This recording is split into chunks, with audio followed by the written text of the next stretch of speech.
let's look at some things we can do. I'm going to show you how to do a combination of 3 different things in parquetry work, which is pretty easy to do. Again, all you need is an X-Acto knife, a straight edge, a cutting mat to cut on, some veneer, and some tape. So it's a real household type thing to do. I'm going to start by taking my straight edge and putting it on my piece of veneer. I'm going to take my X-Acto knife, and I'm going to start off by going with the grain. Now the knife, I'm not going to try to make this cut all at one time. I'm going to do it through a series of passes. So the first pass, my tip just barely scored the wood, but by doing that, it now has created a path on my next path that it'll follow and not be influenced by the grain. So I'll cut it again, a little bit deeper, and probably one more pass, and maybe even one more. And that's vital, is that I didn't try in the first pass to cut all the way through the veneer, because the tip is going to follow the path of least resistance. And by making multiple passes, I have a lot less resistance for the grain. Okay, so once you've got your bark edge off, from there, come back and cut strips exactly the same width as your straight edge. And I'll do this in a multiple of 4 to start with. Okay, so there's one.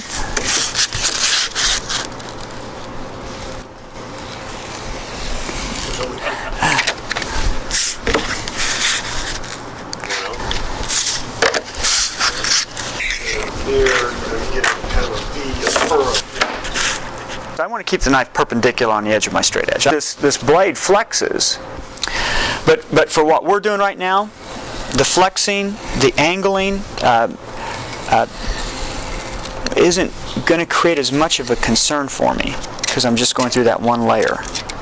But if I were to take all these pieces and put my X-Acto knife on top and try to cut, by the time I get from the top piece to the bottom piece, there's no way I can keep it perpendicular. And in that case, I would prefer to go to something that's more rigid, like a saw like this, or a Stanley utility knife, which isn't as flexible to be able to get from one side to the other. Okay, now I'm going to cut 4 of these too, and then that'll give us a bunch of things we can play with. So really, to start the parquetry with veneer, just simple strips, however wide your straight edge is.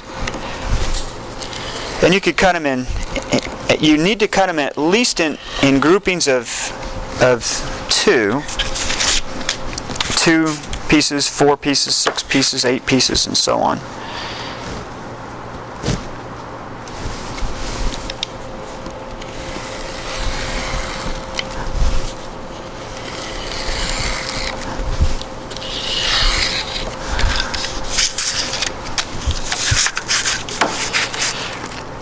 And you know, a lot of veneers cut well with a knife, and some veneers don't cut well at all with a knife.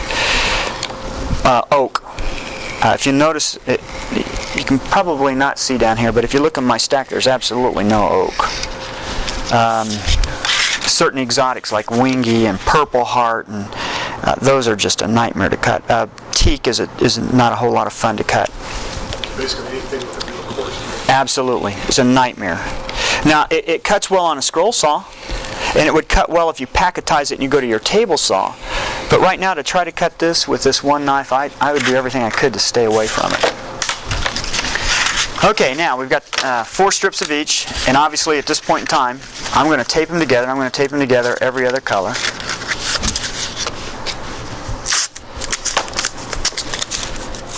Edge to edge. Let your fingers pull them together as tightly as you can. We always want to put tape on the same side. So I don't want to have tape on this side and then turn around and have tape on the other side. So always have one side is what we call our tape side, and one side is what we call our working side, or our visual side. The tape side ultimately will be the good face. This is the one that people will see when it comes out of the press. The back side will be the glue down side.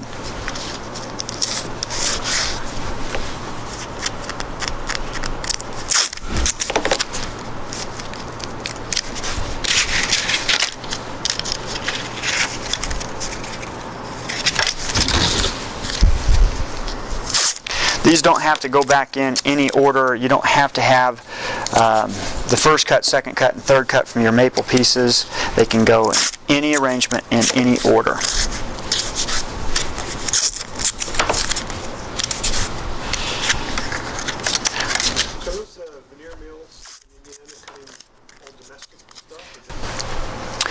Okay, so we've got all of our pieces taped together.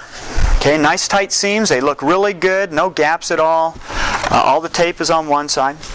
Now the great thing in doing veneer is to have a 30, 60, 90 degree triangle, because with this 30, 60, 90 degree triangle I can do all kinds of different parquetry work with it.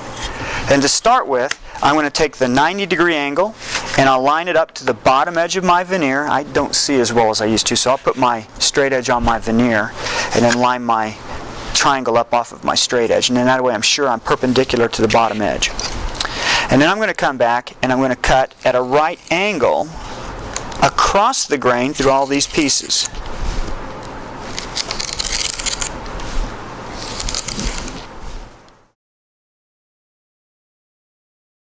This is a maple piece down here, and it's got a pretty good grain. Maple's the best veneer wood there is. It cuts well with a knife, it cuts great on the scroll saw, so that one didn't tear out much. But if it were a piece of cherry or mahogany, it might have split. And in that case I would have added an extra piece in here. I've specifically chosen 4 of each of these. Once I've got a square edge, I can come back now, and with my straight edge again, I'll just line it right up to this bottom edge and come back and make strips the exact same width as my straight edge.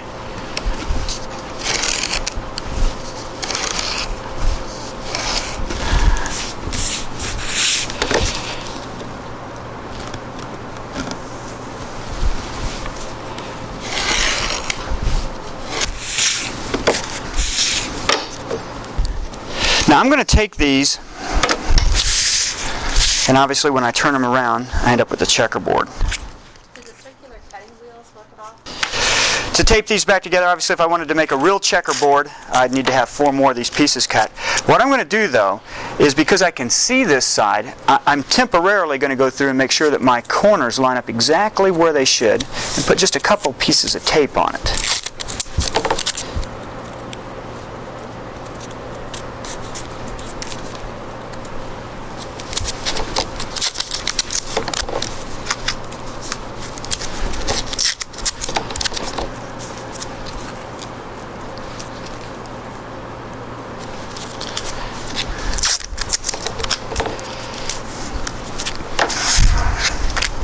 I'll come back to this side and I'll run strips all the way across the seams.